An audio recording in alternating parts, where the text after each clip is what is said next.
Hello বন্ধুরা, welcome to অষ্টমীর রান্নাঘর। কেমন আছো তোমরা সবাই? আশা করি সবাই খুব ভালো আছো, আমিও খুব ভালো আছি।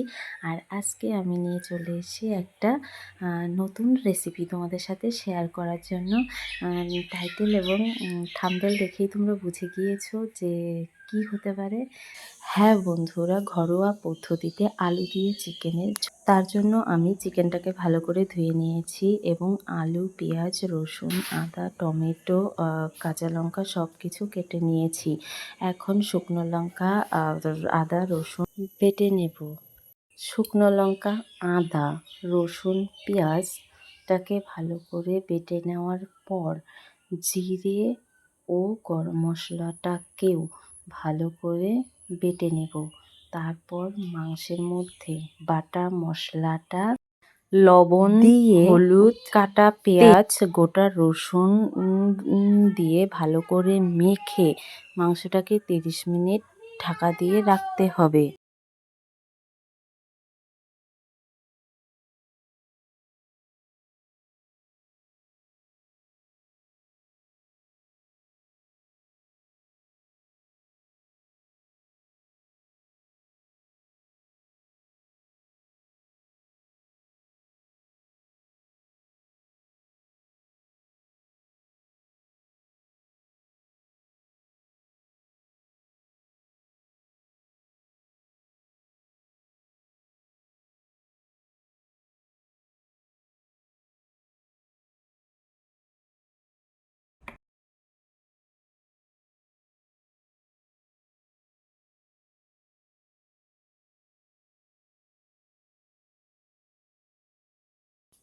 তারপর চুলোয় কড়াই বসিয়ে গরম করে তাতে তেল, শুকনো লঙ্কা এবং জিরে ফোড়ন দিয়ে আলুটাকে একটু ভেজে নিয়ে তারপর ঢেকে রাখা মাংসটাকে দিয়ে ভালো করে কষিয়ে নিতে হবে।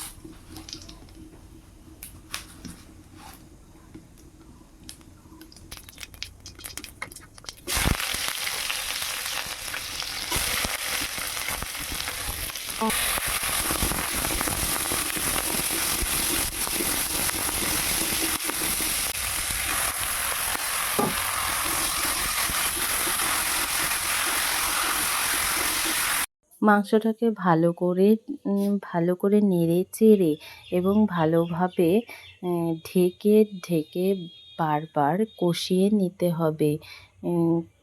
নিতে হবে যতক্ষণ না মাংসটা থেকে একটু তেল তেল ছেড়ে দিচ্ছে ততক্ষণ পর্যন্ত মাংসটাকে ভালো করে কষাতে হবে এবং কষানো হয়ে গেলে তাতে পরিমাণ মতো জল দিতে। দেখো বন্ধুরা, আমি মাংসটাকে ভালোভাবে নেড়েচেড়ে সুন্দরভাবে কষিয়ে নিচ্ছি।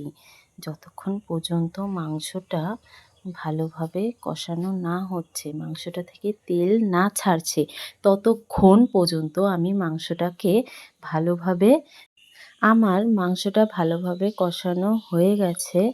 এখন এতে আমি জল অ্যাড করব। দেখো, আমি পরিমাণ মতো জল দিয়ে দিয়েছি। মাংসটা বাকি অর্ধেক সেদ্ধ হয়ে গেলেই তাতে গরম মশলা দিয়েই আমি মাংসটা নামিয়ে নেব। এখন মাংসটা হতে হতে আমি তোমাদের সাথে একটু কথা বলে নিচ্ছি। আমি একদমই নতুন, যার জন্য তোমরা বুঝতেই পারছো ভয়েস ওভার দিতেও খুবই অসুবিধা হচ্ছে, মানে নার্ভাস লাগছে, মানে ভয় লাগছে। জানি না ভালো হবে না খারাপ হবে, জানি ভালো হয়নি, খারাপই হয়েছে। যত মানে যেমনই হোক, ভালো হোক বা খারাপ হোক, তোমরা সবই কমেন্ট করে জানাবে।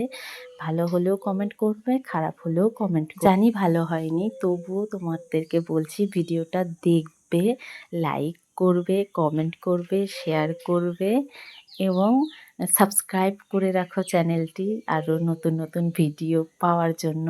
এই রকম নার্ভাসভাবে কথা বলছি এগুলো শোনার জন্য। সবাই ভালো থাকবে। দেখো, আমার মাংসটাও হয়ে এসে নামিয়েও নিয়েছি।